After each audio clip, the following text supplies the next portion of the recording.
Good evening and welcome. I hope you're well. Thank you very much for joining. It's a lovely evening.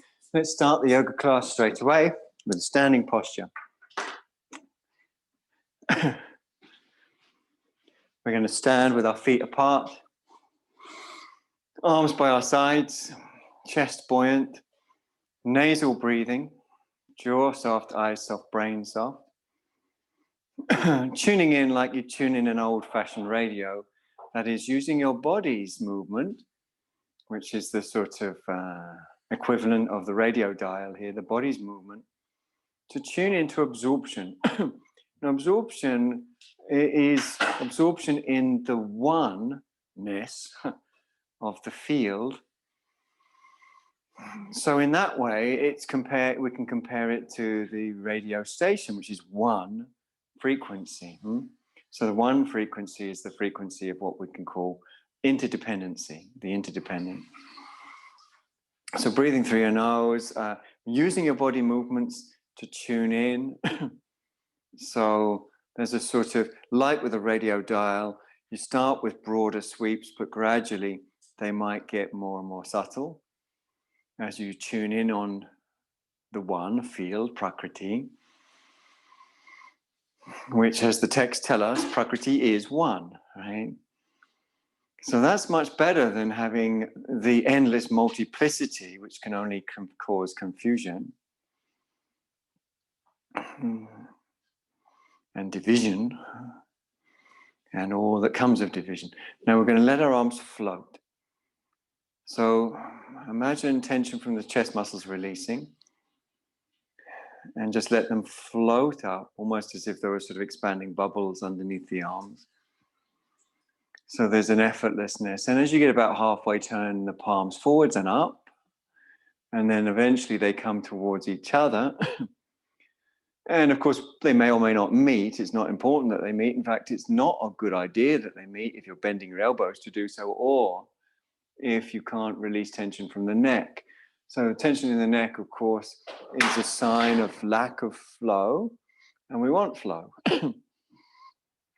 So flow is openness to the field, because its opposite is gripping, grasping, grabbing, getting caught in the particulars of the field rather than realizing that the field is one. It's not static, and it's not a thing. It's one field that kind of moves. So as you bend your knees and draw your tummy in and find your pelvic floor, look for that flow. It's the upper fibers of the trapezius in the body, brain, and breath, so that there isn't a sort of sense of stasis or being caught in something and overfired. But instead there is what it sounds like there should be, flow, vahi. So flow. Your breath will also be part of it, the mind as well. Press your feet, raise your fingers, inhale. Exhale, bend your ankles, knees, and hips. Hinge forwards from the hip joints, that's the top of the outer thighs, but play. So the play is the part of the practice that we call tuning the radio dial. So the play is the movements of the radio dial, if we're using that metaphor.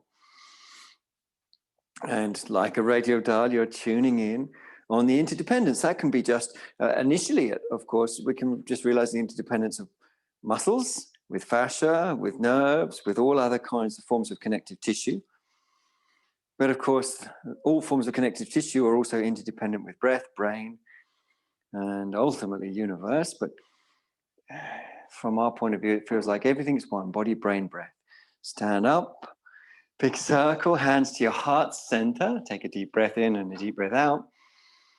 And let a few deep breaths come and go. Hopefully that's triggered the beginning of flow. Beginning of flow.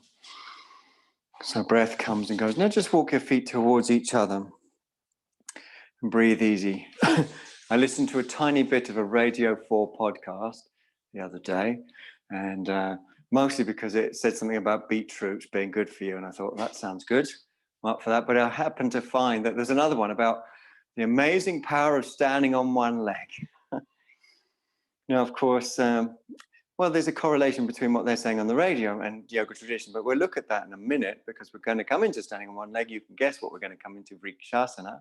So raise up the heel of, let's say, your right leg, just for the sake of argument, could be the left, and feel into your standing leg foot. So tuning in. One of the things they said about people who develop a good sense of balance and maintain it is that they live longer. And of course, living longer means you've got longer to develop wisdom, which is good. So breathing deep, moving backwards, forwards, tuning in. When you feel this awake feeling in the body, then release and raise. Take hold of your ankle or lower shin and bring your hands up. So your foot can be low or high, it can cup the knee or be up in the groin, and the hands are in prayer. So how does what they're saying on the radio about standing on one leg correlate with what we hear in Strabo's Geographica 150 before Common Era, hearing about people standing on one leg for hours and hours and hours, right? And then they go to the other leg. Well, the correlation is pretty straightforward, really. The purpose of standing on one leg is to not be driven by patterns, conditioned, programmed patterns, samskara. When we're not driven by patterns, of course, we're much more able to be adaptable, to live with the way things are. And the way things are is a kind of balance. It's a kind of very fine balance because things are changing all the time. So it's like surfing. So when you learn to balance on one leg, stress goes down. Whether or not you're talking about just the sort of mundane balance and the confidence it brings, or whether you're talking about yoga philosophy, stress goes down. Okay, release and place and breathe. So you might want a little shake out. I quite like a little shake out. And then when you feel looser and breath-centered, looser and breath-centered, looser and breath. Like it's not a thing that we become, it's just looser and breath-centered. Then in our own time, we can start feeling into what will be the other standing leg foot. So we're going to raise the other heel and feel into those three arches, medial, lateral, transverse, on the standing leg foot. And feeling into them is feeling out of, this is the radio dial again, tuning in is tuning out. Tuning into the foot arches is tuning out of the patterns that arrest the body, that are conditioned by views, opinions, reaching out for the future, reaching back for the past. So in this way, we begin to drop stuff that's extraneous to the present. And if you're more light in the present, you can move with the present, you're adaptable. So being adaptable, being able to ride the balance of life, surfing. So I'm just talking about the same thing in different ways. If ready, and you know you're ready because, well, it feels like you're surfing, then you go ahead and raise up your foot, obviously the other leg, to the one we did before, and hands come into the heart center. Breathing through the nose, if possible. That's the sort of ideal scenario. And jaw soft, throat soft, brain soft, tongue soft. Everything that can be soft is soft.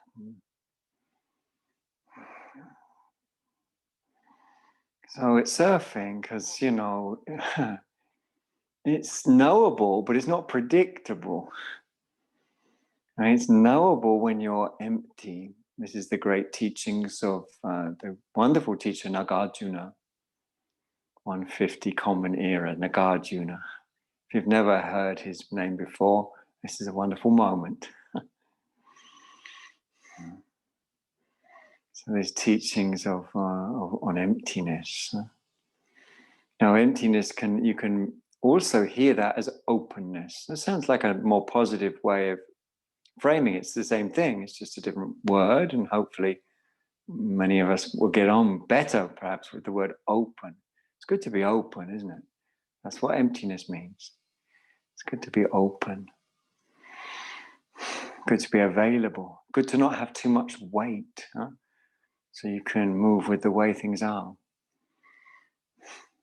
That's metaphorical weight, obviously. Release your hands and place your foot. Good job. Shake out if you want, if you like to. Hands on your hips. Keep nice and loose. Listen, there's a choice here. I'm going to jump, but you can step or jump. Up to you. I just feel like jumping, so I'm jumping. So up to you. Then you come to this Tara, this star position, light tone. Some people call this Tarasana, in fact, the star seat. Asana, we don't have to be pedantic, actually. The word asana has semantically drifted to become synonymous with the word pose, and that's fine. Back toes in, front foot and leg out, turning on the ball of the front foot and finishing off the turn on the heel. What is back and front is up to you, because you're not going to disturb anyone else, because we're all practicing in our own little boxes, as it were, on the computer. Inhale, exhale. Trikonasana. I've never read it. I must get this book. I've talked about it loads. I've never read it. But I love the title, and I love the fact that there's a whole book devoted to Trikonasana. It's called The Alpha and Omega of Trikonasana. It's by Prashant Iyengar. And I've never read it. It's actually very, very hard to get hold of. But I think I'll try. Because this pose is like a universe. There's billions of subtle adjustments. For example, between the inner and outer foot. Getting the balance between the inner and outer foot, not collapsing the inner arch, but not just rolling onto the outer foot either. That in itself is something you could lose yourself in. Balance between the heel and the ball of the foot. We're just talking about the foot right now, but it's infinite. The subtlety, the dance, the breath, the intimacy, the refinement between inner foot and outer foot, front foot, back foot, right? Front of the foot, back of the foot. Inhale, come up. So we haven't even touched the sides. Feet face forwards, hands on the hips. It would be very easy to write a book all about Trikonasana. It's already been done. Back toes in, front foot and leg out. Heel to arch, just check that. And breathe into it. I've never read the book though, so as I mentioned, so I don't know, maybe I could write another one. I don't know, maybe I'd have a different angle on it. We'll see if I get hold of it. Stretch the arms, breathe through your nose. Keep the roots of the neck soft. Raise your lead arm, light tone in the tummy. Inhale, exhale, pelvis moves, spine follows. Support the hamstrings by feeling that the superficial fascia moves in. Superficial fascia is what holds the fat cells very, very near to the skin. So that is like the sort of fat cells draw into the back of the body. So moving fascia, which is not muscle, is a very interesting concept. And I guess some people would say it's not even possible, but I disagree with them because fascia is interrelated with muscles. So movements of fascia portrays your intention, and that intention will be quite specific to the way we want to move. So we want to feel like the movement comes from the outside to the inside. It may well be that it's the influence of muscles, but the decision to move from the outside to the inside will affect the way those muscles actually move. It's different from telling ourselves to move a muscle directly. Okay, good job. Couple more deep breaths. You can see if we can feel that balance between inner and outer foot and realize this sort of infinite, endless, beautiful potential to attune. Okay, inhale, come on up. Good job. Hands on the hips, take deep breaths. Let's go diagonal. 1 foot back, you choose which one. 1 foot forwards, right? 1 foot back, 1 foot forwards. You got it. The instep of your front foot, which is near the front of the mat, is parallel to the front of the mat. If you're somebody who quite gets into precision, now's your moment, right? Parallel to the front of the mat. Your back toes shouldn't turn out, by the way, but they don't have to turn in, but they shouldn't turn out, as I just said. So that's our alignment. I think it's quite interesting just as it is. You can feel your pelvic floor, have your hands on your hips, breathe through the nose. Jaw soft, eyes soft, throat soft, brain soft, tongue soft. You get it, right? Coming into Trikonasana again, but it's Trikonasana like we're not that used to. Inhale, exhale, come down. So you probably, I could be wrong, but you probably practice Trikonasana in the alignment we took before more often than this alignment. And probably over the time you've practiced yoga, you will have done more of the other way than this way. So the mind lays down samskara patterns, for predictions, like programs, but they don't fit the reality of this. So it gives us an opportunity to sort of much more quickly jettison that which we might be holding, and instead open up to this. So this is knowledge. Knowledge is opening up to this. St. Augustine said, as I've said so many times, don't try and put the ocean in the cup. You've got to throw the cup into the ocean. Okay, inhale calmly. So even coming up is all sort of wow and new. Calmly walk your feet so that one foot comes forwards, the other side this time, and one foot goes back. You can do it in steps or stages, as you like. Check with some precision the parallel alignment of the instep of your foot and the front of the mat, and check that the back toes are not turning out, and then double check, just in case my voice was like Radio 4 in the background and you didn't know you were supposed to respond to it. Double check. Okay, good job. Thousands of things going on which are fascinating, that are absorbing the balance again between inner and outer ankle, front and back foot, and so on. Raise the arms when you're ready. Feel that infinite experience that you're entering into, even just in terms of the balance between the inner foot and outer foot, front of the foot, back of the foot on the front leg. That's not even talking about what's going on the back foot. That's not even talking about what's going on between the feet. And then that's just the feet still. Inhale, exhale. So it's infinite, and that's just the point. When the finite meets the infinite, the finite is gobbled up without trace. Even when the small meets the very large, it's gobbled up without trace.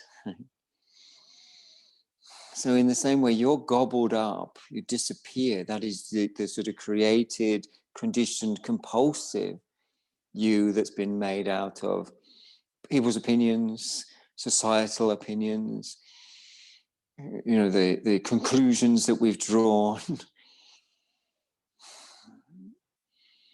And instead of that, we want to drop all that so we can be open to who we really are. Tada drastu swarupaya avastanam. Then the seer rests in their true nature. Vritti sarupyam itaratra. Otherwise, you mistake your true nature for the modifications, the compulsions in our consciousness that we usually do mistake and call ourselves. Inhale. Good job. It's a good long stay. Walk your feet towards each other, nice and slow, nice and easy. We're going to come into Virabhadrasana number 1. I'll just sling my lumberjack style shirt to one side, hands on the hips, generous stride. Just have a look, make sure your feet start off by being equidistant from the front of the mat. You don't have one foot further forwards than the other. Be aware of where your hip joints are, top of the outer thighs. One way you can tune into them is to sort of mini sassy wiggle. It's not a big range of motion, but the pelvis kind of moves this way and that, and you can feel where it's hinging from at the top of the outer thighs. From that point, raise up. So don't raise up from the top of your pelvis, from the rim of the pelvis, but raise up from the hip joint. I'm often keen on getting people in our fellowship Vajrasati Yoga to differentiate when they speak hip joint and hip being different things. When people say put your hands on the hip, they put it on the crest of the pelvis. The hip joint is lower. That's where we're raising up from. Turn the back toes in, front foot and leg out, whole body turns. Walk the front foot further across the width of the mat, lift the back heel externally, rotate it, and then bring it down again. Breathe through your nose, lightly tone the tummy reiteratively. So that's a bit like it's being sort of combed, like with some great big comb, again and again, or brushed again and again, right? And so that you're setting up an energetic influence. Now, on top of that, it's lovely to feel the psychophysical release from the inner groin of the back leg through the deep belly. The inner groin of the back leg, got that? Inner groin. Psychophysical release from there through to the deep belly. Keep focusing on that release. Inhale, raise your fingers. Exhale, bend your front knee. Keep focusing on that release, the inner groin of the back leg across the lateral pubis. Fancy name. It's pretty simple. It just means the outer edge of the pubic bone. And you can feel where it's stretched across there. Anyway, where the muscle, the tissue is stretched across. And then back underneath the abdominals to the sides of the lower spine. But feel that area of stretch. And it's a psychophysical release. So it's very profound yoga. It's not an exercise class that you just do and then dum-de-dum-de-dum. You know, it changes everything. It's a psycho-spiritual practice. Okay, inhale. Come on up. Well done. Back to front. Hands on the hips. Make sure the feet are level. So yoga can only happen when the yogin, who only really is called a yogin when they do this, gives. They're willing to give. They want to give. They want to let go. And when the opportunity comes, they go for it, therefore. Raise the arms when you're ready. So be ready to give and to give everything. It's only for those that give everything that they then fall into the arms, metaphorically, of the goddess, which is the field. And her power, her fundamental power for us when we fall into her arms, is to take away your gripping, grasping, grabbing, your clinging. She negates it. Back toes in, front foot and leg out. Walk the front foot further across the width of the mat. Lift the back heel. Externally rotate it and descend it again. Still breathing through the nose. Still with that reiterative toning of the tummy. Like a great big comb. Like a prop from a show. I don't know what kind of show. But a great big comb. Combing again and again, just influencing the tissue rather than demanding. Influencing the tissue rather than demanding. Make sure the roots of the neck are passive, which is psychophysical. Remember, this is a practice of surrender. Inhale, lift up from the hip joints. Exhale, bend your front knee. And straight away, we're going to feel that stretch from the inner groin of the back leg. And of course, what makes yogis is not that they stretch, because that's the same as people who do Pilates, people who do gymnastics, dancers. You know, they're not all yogis. Some are, some are not. What makes it yoga is that you give to that stretch, or you give to that rich sensation of another kind, but in this case, stretch. So you give to it through the breath, with the jaw soft, again and again. You say yes. And you give what? Views, opinions, attachments to the past, attachments to the future, ideas about yourself. And you get what? Everything. Give everything, you gain everything. There's omniscience. Inhale, come up with the pelvic floor in your awareness. Good job. Turn back to the front, hands on the hips, taking deep breaths, a few deep breaths. Walk your feet towards each other. And you might want, excuse me, you might want a little kick out, just to keep loose. We're going to come into Virabhadrasana number 3 in a variety of ways. The first way, we're going to come into it without the arms extended forward. So this is sometimes called Patandrikshasana, the falling, or people call it the toppling tree, but it's not a very good translation of the Sanskrit. The word in Sanskrit, patan, can mean to fall or to fly. And interestingly, in the Hitchhiker's Guide to the Galaxy, they're sort of the same thing. Arthur Dent sort of falls over and then ends up flying. Arms by your sides, breathing through your nose, crown of the head up tall. Find the pelvic floor. And we just take one leg, you choose which one, back behind us to our toe tips. And then we focus on this soft stretch, but remember, stretch is one stepping stone of 2 that you need to take to be able to cross the river. And the river represents the two banks of the river. One is an experience of things as independent, which is very, very confusing. You and me, us and them, good and bad. And then the other shore is experiencing reality as interdependent, which is negates clinging. So anyway, to cross that, you've got to stretch. So stretch the tummy, stretch the groin, and give to that stretch. Give anything. You know, when we say, what are we giving? Whatever's come up in resistance, give that. Now keep taking your foot back, and that means bringing your body forwards until the foot comes off the floor. It doesn't have to lift high. You're like a set of scales hinging from the hip joint. Drive energy up through the standing leg, and that tipping point at the top of the outer thigh fulcrums us forwards. As the energy goes up to the hip joint, we fulcrum forwards. We might come perhaps even to the parallel to the floor position, or for some people it feels right and good to go lower than that, and that's also fine. This is the patan, the falling or flying. I like it a lot, actually. Coming back up, you have to be calm. Go back to the position, bend your knee a bit to reach back, catch your breath, and then take your back foot forwards and catch your breath. Deep breaths, honest breaths, shake out if you want. So it's quite dynamic, so you probably want some deep breaths. Useful to tune in on the pelvic floor, in particular the four muscles of the pelvic floor, iliococcygeus, pubococcygeus, and puborectalis. And then we're going to do the other leg when we're ready. So I'm just getting Ralph off the work surface. Ralph has this thing when I teach yoga.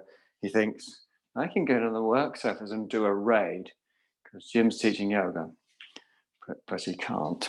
Okay, anyway, the other leg back. That reiterative combing. Breathing easy. Sorry, I'm laughing because I'm looking at Ralph. You can't see him, but he looks like he's sulking now because I wouldn't let him go on the work surface. Chest up. Keep stretching from the groins, arms by your sides. Take your foot back and back until it lifts up. Can be nice to spend just as long as you like, actually, with the foot up. Just one sort of feeling or energetic feeling along the front body. And if it feels good to you to do so, it does to me, to press the foot and let energy rise up through the standing leg to the hip joint. If that feels good, if that's happening for you, it will tilt you forwards rather than you, as it were, as a person initiating any action. That will happen by virtue of driving this energy upwards. You might reach the parallel to the floor position or beyond. Breath is everything. We obviously need some strength in the legs. Breathing easy. Coming back up. Bend your knee as you reach back. Keep it a little bent as you come forward. Catch your breath. Well done, everyone. So shake out if you want, so that we're not caught in any paradigms, such as the exercise paradigm or the trying paradigm. And then we're going to raise our arms up without impinging on the roots of the neck. So I quite like to employ the Kermit the Frog, that thing. It's like Kermit at the beginning of the Muppet Show. He's very enthusiastic, of course, because the Muppet Show is such an exciting event. And he does the Kermit the Frog, Muppet Show, like that. It was nearly like Kermit. Anyway, once your arms are up and you feel loose and you feel Kermity, then keep the tummy toned. Find the pelvic floor. And similarly, we're going to step back. The only difference is we're not going to go beyond the parallel, not that all of us perhaps did anyway. And we've got the arms forwards. So the same driving of energy up until your foot lifts, and that can be enough. However far forwards the torso goes from the hips, that's how far the leg rises, and vice versa. However far the leg rises. So the upper and lower body are like one thing, fulcruming from one point, and that one point is the hip joint of the standing leg, which is caused to fulcrum by drawing energy up, imagining, visualizing and feeling energy drawing up. Virabhadrasana 3. Quite a pose. Inhale, come up. You might want to hinge all the way, or you might want to bend the knee. Either way is fine. Big circle, hands to heart, deep breaths. Feel free to loosen off if it helps. But keep those breaths deep. Keep that jaw soft. Keep those eyes soft as well. So just letting the breath come and go. Raise the arms up again if you're ready. Avoid impinging on the trapezius. Keep that tummy lightly toned. That tummy lightly toned. And then take your other leg back. Toe tips. Lightly toning the tummy. Reiteratively. Abhyasa, as Patanjali puts it. A repetition. Abhyasa vairagyabhyam tannirodha. So abhyasa vairagyabhyam means repetition. Perhaps we could say repetition and, although he doesn't use the Sanskrit word cha for and, repetition and spaciousness, or the repetition of spaciousness or non-clinging brings the calmness the yogi is looking for.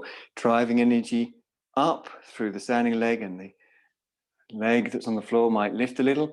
Again, we can just be at this angle, whatever angle that is.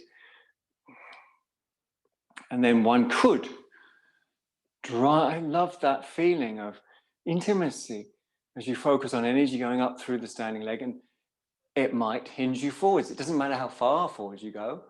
However far down the body goes, the leg is going up by the same amount. It's a fulcrum. It's like a set of scales. Jaw soft, eyes soft, brain soft, throat soft.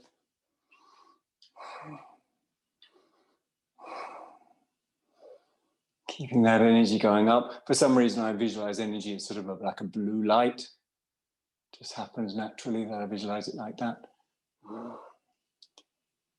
Okay, fair enough. Strong pose, come on up. Well done, hands to heart. Shake out a little, loosen off. It's Tadasana Namaskara. Shake out, loosen off. Deep, honest, natural breathing. Shake out, loosen off. Now you might want to use a strap for what we're going to do next, because we are going to really bring some release into the trapezius. I'll show you from the back. One arm up, the other arm comes to meet it.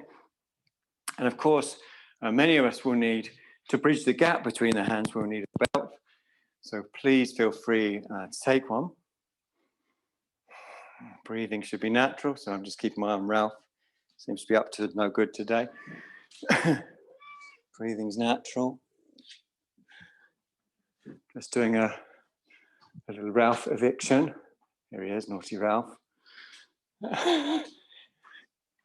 You can feel how the trapezius is released.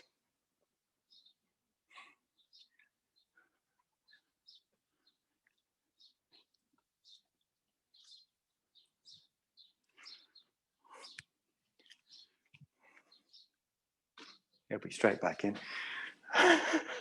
You can feel how the pelvis, the trapezius is released. And you can say yes to that. So that's the stretch.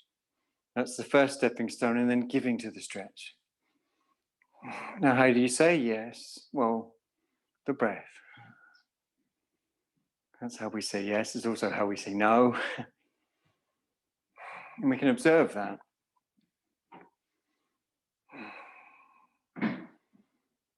Perhaps you've worked in an office at some time, and perhaps there's a space in the office where people go to make a cup of tea or coffee, or microwave their lunch or something.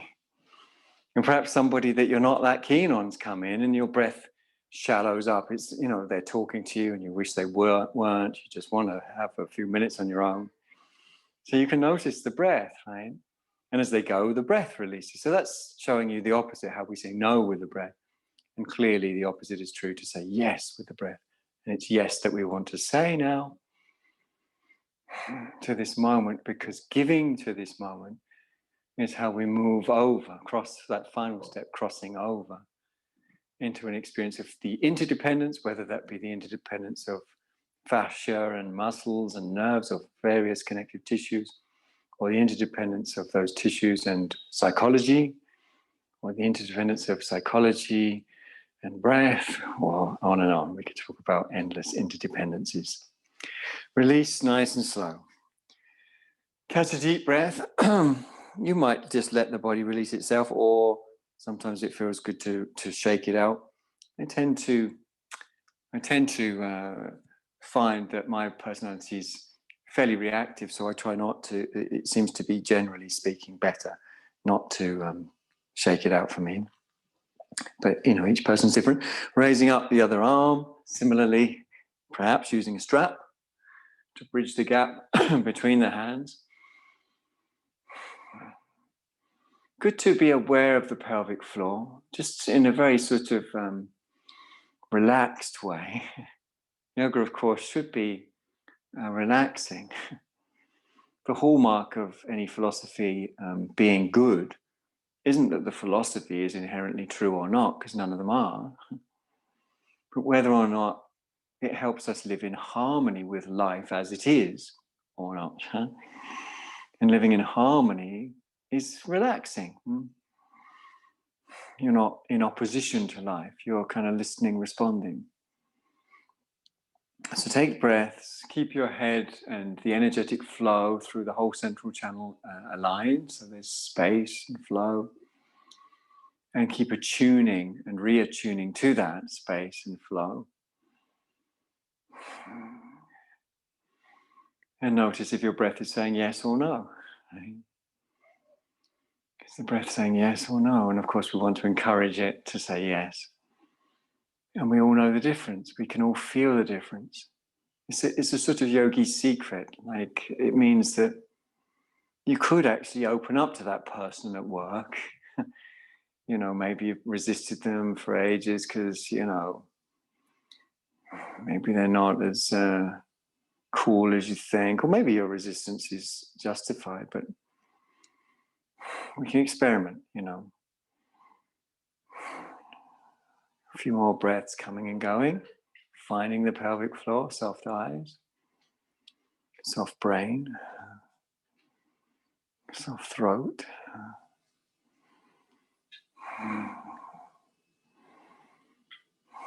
Looking for flow here and now through giving. It's always through giving, isn't it? Through giving. I know. Okay, nice and easy release. Have a little shake out or not, just let things release sort of more organically. Either way it can work. It really depends on what feels, again, most conducive to flow. Now, once we've loosened up a little or a lot, we're going to stretch our arms out like we're going to hug a tree. I haven't hugged a tree for ages, actually. I must do that. Must go to Stanmer Park in Brighton and hug a tree soon. Right arm over the top of the left when you're ready. I find that if I do it a few times, it's like the body knows that I'm coming, so it already releases in anticipation of my arrival, as it were. It releases resistances. And B, of course, on another level, just moving back and forth hydrates the fascia in preparation and melts some of the extraneous fascia. When you feel ready, I don't know when that is, but when you feel ready to wrap the hands around, one can either wrap all the way around and bring palm to palm, or back of the hand to the back of the hand can work as well. Breathing should be natural, easy, honest. And remember, this is this first stepping stone. There are 2 stepping stones on the river. We want to get to the far shore. That's called the ground. It's called the goddess. It's called the Mata. It's called Prakriti. It's called Devi. It's called conditioned co-production. It depends what tradition you're coming from. but it's the interdependent reality that we only can know through giving. Wonderful poem, the spontaneous Vajra Gita says, trying to grasp the ungraspable, you exhaust yourself in vain. Release the tight fist of grasping and boundless infinity is revealed. And of course, we could carry on by saying, and that's good because the infinite melts the finite. The finite is our constructed version of ourselves, not a real version, a sort of constructed, habituated version. Okay, nice and easy release. Have a bit of movement if you want. Just, it's not really, the nice thing is just take yourself out of the equation, like in a cuddle or dancing or swimming in the sea. You take yourself out of the equation. That's why it's a happy event. Stretch your arms if you're ready. You can do jazz hands or wiggle your fingers or Kermit the Frog it or whatever, whatever you want, or any combination thereof. And when ready, in your own way, obviously similar, but the other direction, the other arm on top. I find pauses quite useful. I've never done exercise, but I think exercisey kind of people do this sort of thing too, don't they? People who do exercisey things.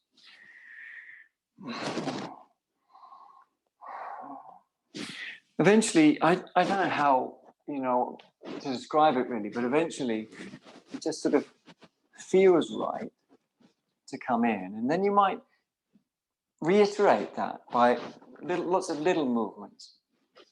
Maybe the palms come together, maybe the back of the hands. We get much further through lots of little movements. We come off better if we're the tortoise rather than the hare.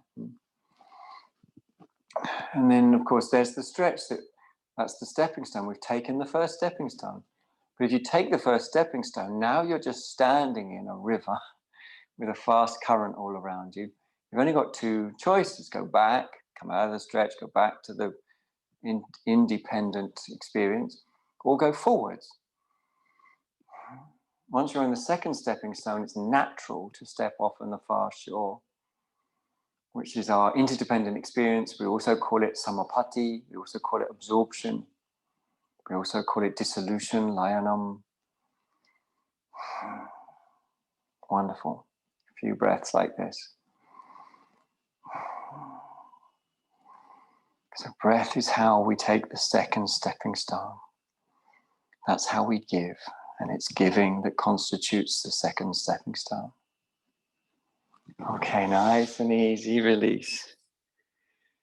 Taking breaths. I've just been in contact with an old friend who's got 2 yoga studios in North London. And they're called Stretch. Lovely studios, lovely man. But I always think it would be fun if the second studio was called, the first one was called Stretch and the second one was called Give. I'd quite like that. Anyway, that's just me. Bringing our hands together in prayer, Paschima Namaskara, behind our back, or holding the elbows. So this is holding the elbows, pretty straightforward. Or for me, again, it's a little bit of a swing up but see what works for you. And then multiple miniature movements to work my hands towards each other.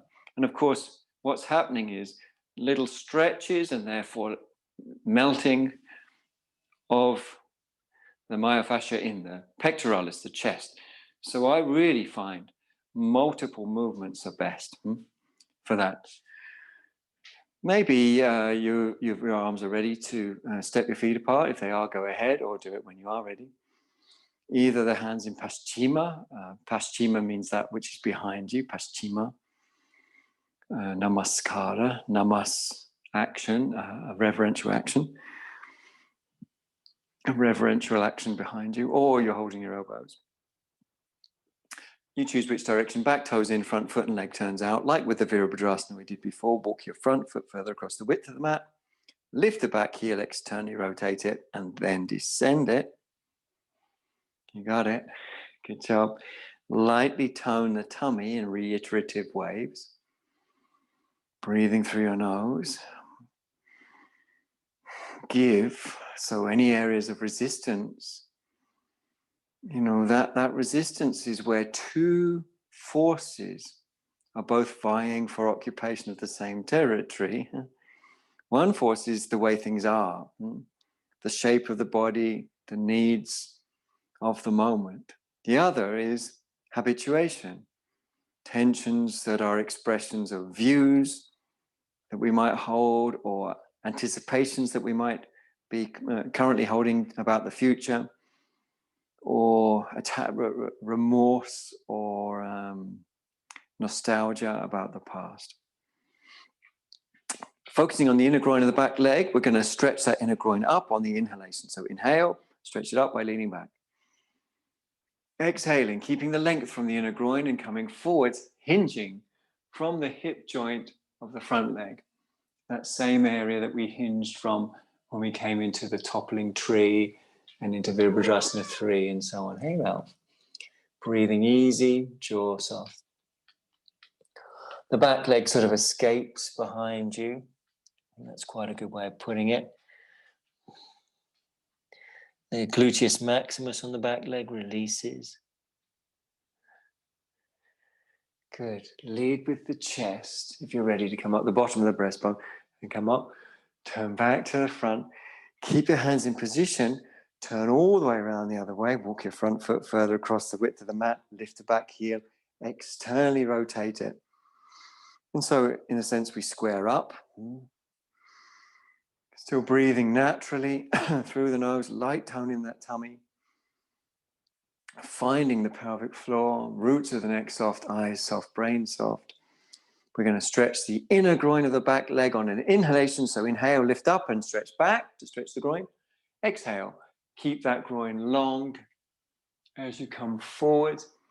It can feel like the back leg sort of escapes from you somehow, as if you're standing. I imagine it's like you're sort of standing in a river with a bit of a current. It just pulls your back leg back. Jaw soft, eyes soft, brain soft.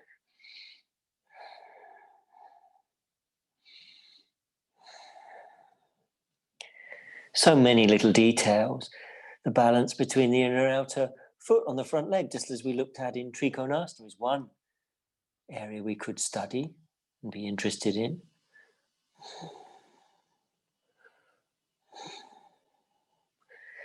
Coming up, leading with the bottom of the breastbone, firm legs, clear intention.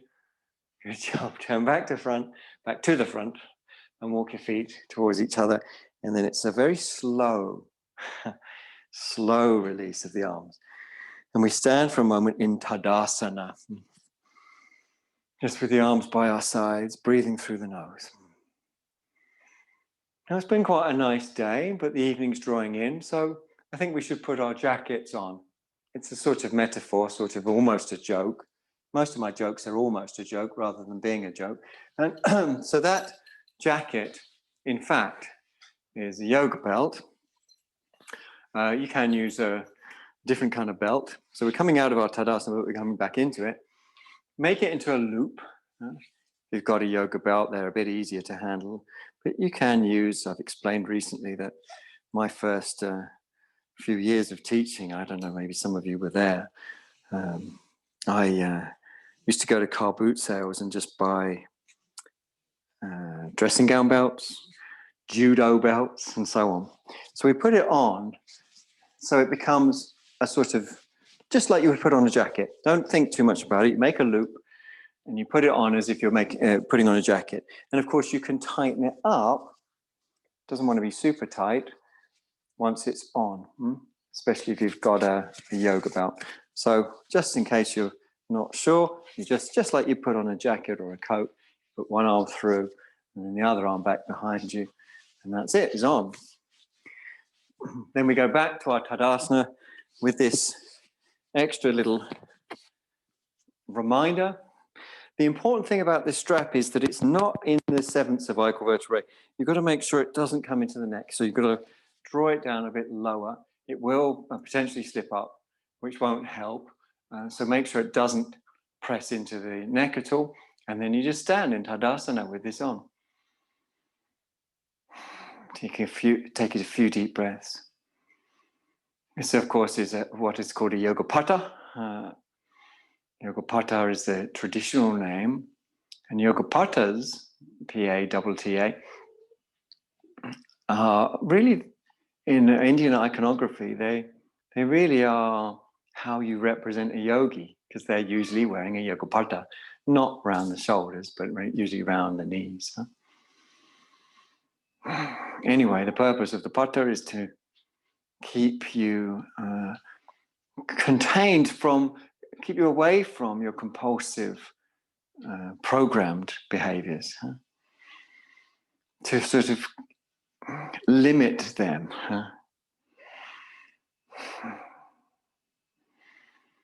So keep breathing easy, eyes soft, head up. Perhaps there's a little drifting on the feet, which can be nice. And if you let your pelvis kind of hit the walls of an imaginary ring, this wall, that wall, the other wall, an imaginary ring, you can use that to gradually refine and make smaller your actions until you get to a point where the pelvic floor comes just very subtly online. And you start to feel increasingly balanced between inner foot, outer foot, front foot, back foot, left foot, right foot. So this is the tuning in. This is the old-fashioned radio, tuning in. All these metaphors are in my first 2 books that are complete. Well, that's as far as I know how to do books. I don't know how to publish a book. I've got 2 books. Third one's 3/4 of the way there. That's the big book. Anyway, we'll find a way. Breathing through your nose, jaw soft, eyes soft. Find the pelvic floor. Make sure the whole spinal column is open. Breathing easy.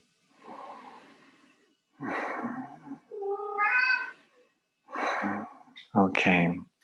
We're going to keep the strap on. We're going to come into Siddhasana. So I'm distracted by the meowing, begging cat.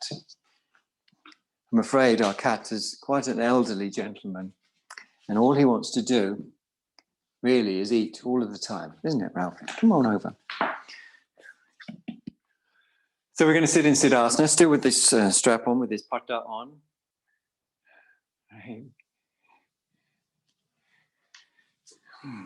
But if Siddhasana is not comfortable for you, that's fine. You can sit in a different position. Vajrasana, Padmasana, Bhadrasana, or simply sitting in a chair. One can put a blanket under the shins. That can be helpful as well.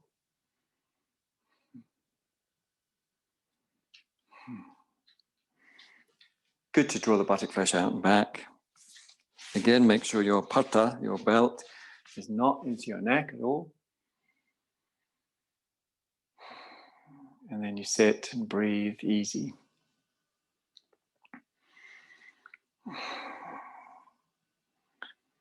Head light, lifted, buoyant.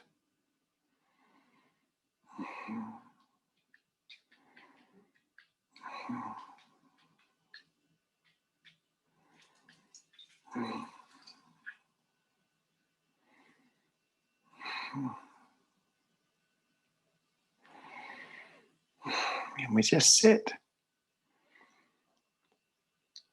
Head light, lifted, buoyant.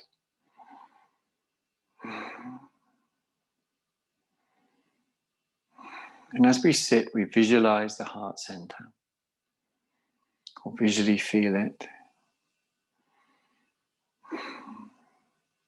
You could visualize a sort of sphere that correlates to the heart center area. Upper, lower, back and front, all covered by the sphere.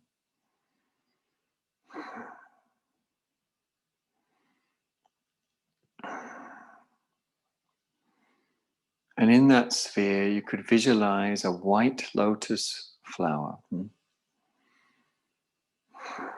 made of light. The flower is made of light, so it scintillates.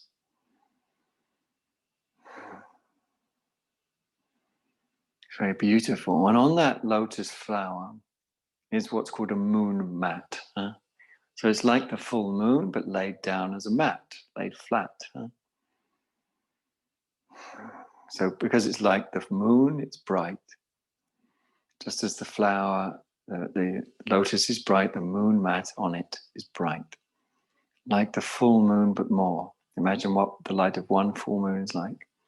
Imagine the moon mat like that. Now imagine what 2 full moons would be like. Then 10.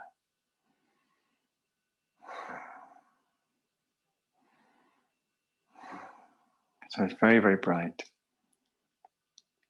And on that moon mat is the bija hum, H-U-M, with a dot under the M and a straight line across the U, hum.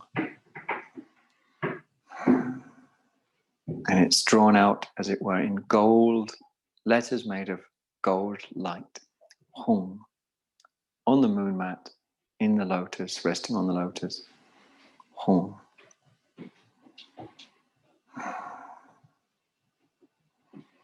Hum.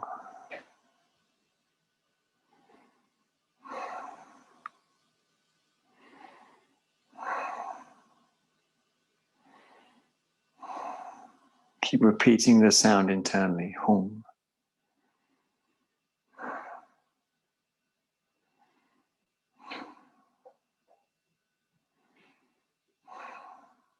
Now bring your hands to the heart center. Still keeping the visualization alive. We'll chant hum, and we can even imagine that gold hum on the moon mat, on the lotus, becomes super bright as we chant one time together. Take an inhale.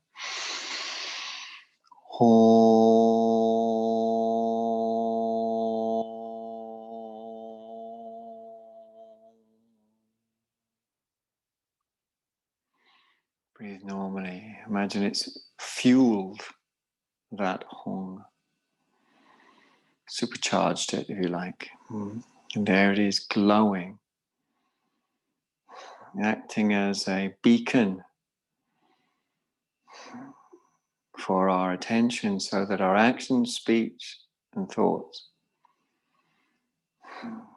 are anchored in the heart. It makes all the difference to every action you make, and every action you make alters our whole world, one way or the other. Release your hands. Catch a breath or 2 or 3 or 4, jaw soft. We're going to come to Shavasana. You can keep the strap on your back for Shavasana if you want. You might want to loosen it a little bit. I quite like it on. You can have a support for your head. Again, you make sure it doesn't come into the base of the neck. So make sure it's not too tight if you are keeping it on, but feel free to take it off as well if you prefer. And we're going to just lay on our backs, making sure, of course, that we're warm and comfortable, and that our cats are pacified if necessary.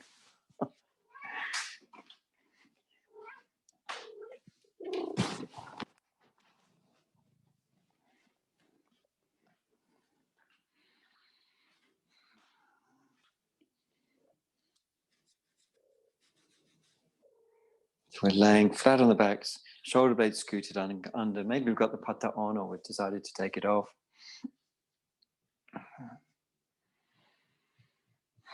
And it's a process, a practice simply of surrender. Total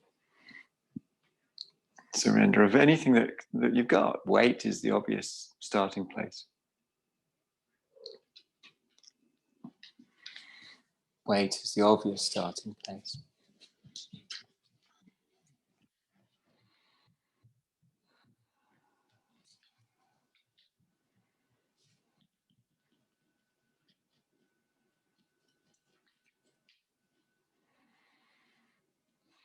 The weight of the arms, the weight of the legs, the weight of the head.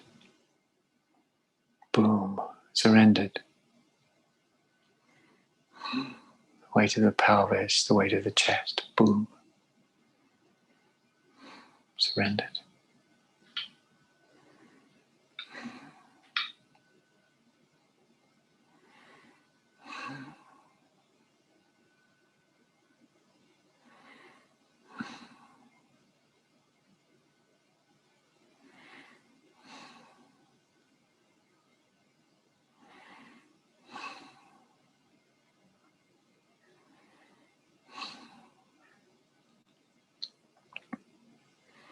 We can also surrender the whole body to the breath.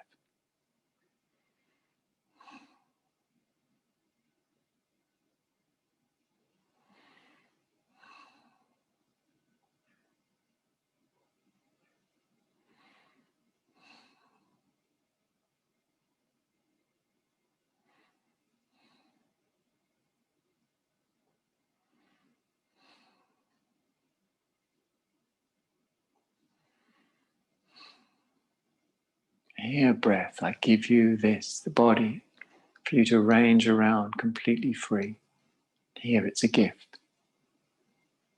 Give the body to the breath.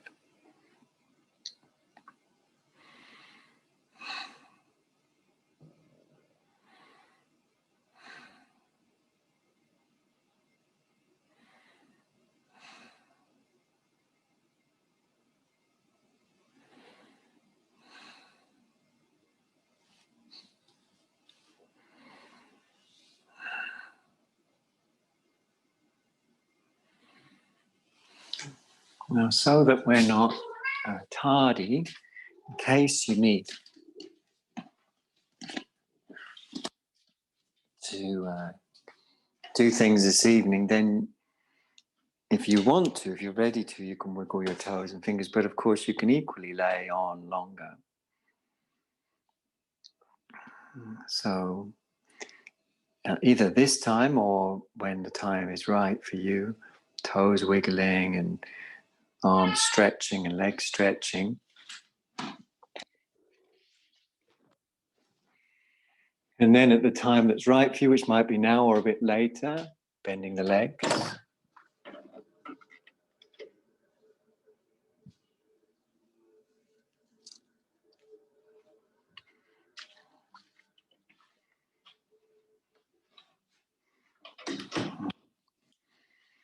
Then rolling to the left with the knees drawn up, tummy soft.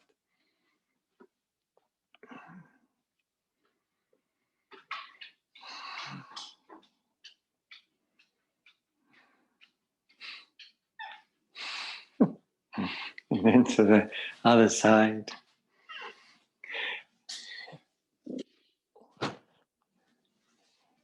And if you're ready to come up, when you're ready to come up, you can bring yourself up nice and easy from the side.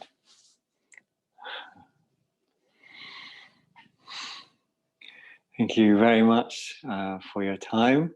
I really appreciate it. Ralph's loved it. Loved every minute of his raiding opportunities. Haven't you, Ralphie? And look forward to seeing you again very soon. Thank you so much for your time. Thank Look forward to you. seeing you soon. Or